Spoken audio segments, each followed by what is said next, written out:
changed James from a disbeliever to a believer? Well, we know from the early Christian creed that James was convinced that Jesus had appeared to him.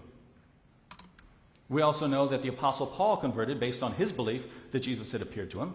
Muslims tend to make all sorts of accusations against Paul, which I find somewhat disturbing, considering one, that there is no evidence for the Muslim claims about Paul, and two, that Paul is one of the greatest, most dedicated followers of God who has ever walked this planet. But what's clear from the historical evidence is that Paul was a fanatical persecutor of the early church. As a Pharisee, Paul considered the Christian message of Jesus' sacrificial death, resurrection, and deity to be absolute heresy. And so he tried to destroy the early church. But as he was on his way to Damascus to persecute Christians, Paul converted because he too came to believe that Jesus had appeared to him. Now, there's other evidence we could discuss, and I'm sure that some of it will come out in the course of this debate. But I think we have enough to conclude that Jesus rose from the dead. We know that Jesus' tomb was found empty by some of his female followers on the Sunday after his crucifixion. We also know that both friends and foes were soon claiming that they had seen the risen Jesus. They were so convinced that Jesus had appeared to them that they were willing to endure torture and death for the privilege of proclaiming the Christian gospel. The question for us is this: what could have convinced these people that Jesus had appeared to them? This is the question I struggled with 12 years ago when I was a fanatical atheist. I just couldn't explain away these facts. I couldn't think of any theory other than the resurrection which actually accounted for all of the historical evidence. I concluded that Jesus of Nazareth rose from the dead, and I submitted to him as Lord. To sum up, we've considered two competing views. Christians believe that Jesus died by crucifixion and that he rose from the dead 3 days later. Muslims believe that Jesus never died and that he was taken up into heaven. As we've seen, all of the available evidence supports the Christian view. There's no evidence anywhere that supports the Muslim view. Of course, a person can still believe what Surah 4:157 says in spite of the overwhelming evidence against it. And if you're satisfied with believing things that are completely at odds with all of history, you can believe whatever you want. But for those of you who want a belief that fits the facts when facts are available, you'll have to look somewhere other than Islam. And I've never seen any religion that fits the facts as well as Christianity.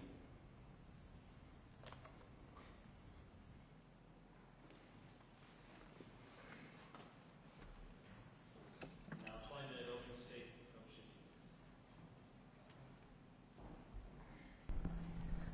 Bismillah ar-Rahman ar-Rahim. Assalamu alaikum, and greetings to the Christians in the audience. I just want to say very quickly, when David opened up, he talked about this day, and he mentioned Easter. I find that interesting that Christians constantly refer to this day, Easter, which is the name of a pagan goddess. So if you say you are believers of God, just as a little advice, I would say stop using this term Easter, because that is the name of the pagan goddess of fertility. So it's interesting that that name is used, sometimes even on your churches. It is the name of a pagan goddess. Be sure of that. But on the subject matter, David said that the Muslims, if because of all the evidence, we have to stay up late at night. That would have been the case if we didn't have evidence that goes against what he has to say. So we don't have to stay up all night because there's evidence that supports our position. Now, the Quran in Surah 4, verse 157 says, speaking about the situation concerning Jesus, it says, "And because of their saying, we killed the Messiah, but they killed him not, nor crucified him, but it was made to appear so to them. And those who differ therein are full of doubts. They have no certain knowledge of it. They follow nothing but conjecture. For surely they killed him not." Now, what is conjecture? Conjecture is the formation of opinion without sufficient evidence. And I will show that that is exactly what the Christian position is. It is insufficient evidence what they base their opinion upon. Now, in the Arabic, there are different Muslim views about what happened. And if you check the historical scholarly debates about it, Muslims had different opinions. Some had the substitution theory, others had that they took it that appeared meant it looked like he was killed, so forth and so on. But let me just be clear for that position. If you look at the Arabic does not say that that he was substituted. This is just something that some Muslims held, because the Arabic word is shubbiha. It means that a likeness or similitude. It could mean a likeness or similitude of Jesus, a likeness or similitude of killing, a likeness or similitude of crucifixion, or a likeness or killing of either or both. Okay, and lahum means was made for them. Okay, the Arabic word for substitution is a totally different word. Okay, it is a totally different word. But again, that is some Muslim theories. Now, from my research that I've seen, that it appears that this substitution theory has come, it existed before Muslims, in fact. You see? It existed before some Muslim, in fact. And to be clear, the Arabic word for substitution is, and excuse my pronunciation, Naib Wakil Halifa. That is substitute as a person, meaning a person was substituted, or a substitute person. And substitution as in substitute as a verb, the word is Amilhu Awad, or Yamalhu Awad. Okay? So those words are not in what the Arabic says. So we take what Allah says. Allah said it was made to appear, it was made to appear. Whatever that means, Allah knows best. Okay? But the substitution theory is not new to Islam. Okay? If you look, for example, and of course, well, first of all, we know that the Christians at the beginning, they had many documents floating around before they came up with their canonized, the particular canon that they accepted. There were many different gospels and books and writings circulating around before they decided what was official. So don't be misled into thinking that, it was all cut and dry from the beginning. That is not true. There were many different writings, okay? And for example, the substitution theory spoken of in the Apocalypse of Peter, okay? Where it speaks about that Jesus was glad and laughing. And it reads, "Him whom you see on the tree, glad and laughing, this is the living Jesus. But this one into whose hands and feet they drive nails is his fleshy part, which is the substitute being put to shame, the one who came into being in his likeness, but look at him and me."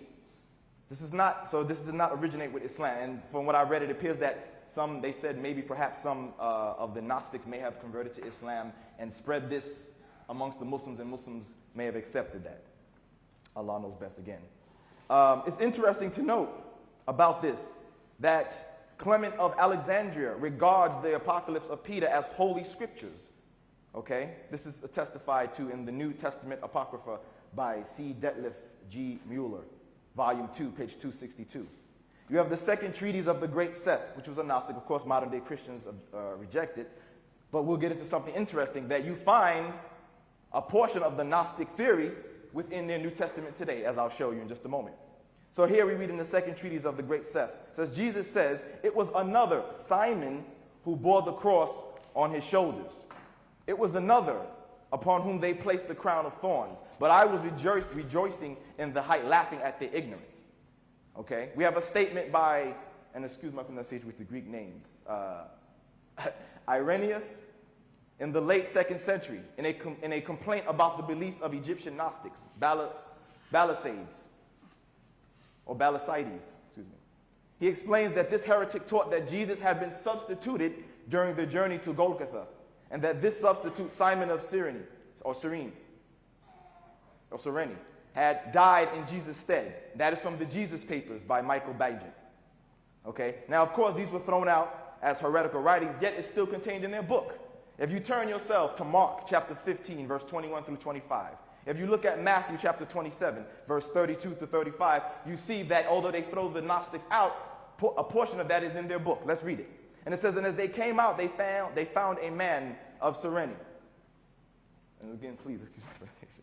"Simon by name. Him they compelled to bear his cross.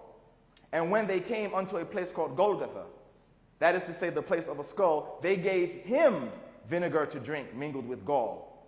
Now notice, if you read it in the context, it never says that Simon gave the cross back to Jesus. It never says that Simon gave the cross back. It goes right into Simon carrying the cross, and right into that they began to crucify him and give him the vinegar mixed with gall. You see? So even though they rejected that, they still have it found in their New Testament of today. You see?